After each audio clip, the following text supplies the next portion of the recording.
நாம ஃபர்ஸ்ட் ஃப்ரேம்ல பார்க்க போறது #காலா கரிகாலன். தனுஷோட ப்ரொடக்ஷன்ல ரஞ்சித்தோட டைரக்ஷன்ல நம்ம சூப்பர் ஸ்டார் ரஜினி அவர்களோட நடிப்புல உருவாகிட்டு இருக்கிற 164th மூவி தான் காலா கரிகாலன்.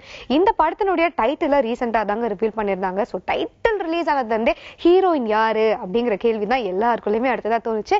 இப்ப அந்த கேள்விக்கான பதிலும் கிடைச்சிருக்கு. ஆனா ரொம்ப நாளாவே இந்த படத்துல தீபிகா படுகோன் நடிக்க போறாங்க, குஷ்பு நடிக்க போறாங்கன்னு பல ரூமர்ஸ்லாம் வந்துச்சு. அதை தாண்டி யார் ஹீரோனா நடிக்க போறாங்கன்னு சொல்லப்பட்டுச்சுன்னு பாத்தீங்கன்னா பாலிவுட் ஆக்ட்ரஸ் ஹீமோ குரோஷி. இப்ப அவங்களும் கிடையாது, அஞ்சலி பட்டேல் தான் இந்த திரைப்படத்துல ஹீரோனா நடிக்க போறாங்க அப்படிங்கிற செய்தி வந்திருக்கு. இன்ஃபேக்ட் அஞ்சலியும் இதை பத்தி சின்னதா ஒரு ட்வீட் கொடுத்திருந்தாங்க. அவங்க என்ன சொல்லிருந்தாங்கன்னு பாத்தீங்கன்னா, இந்த வருஷம் சூப்பர் ஸ்டாருடைய படத்துல நடிக்க போறேன் அப்படிங்கிறது அந்த ட்வீட்.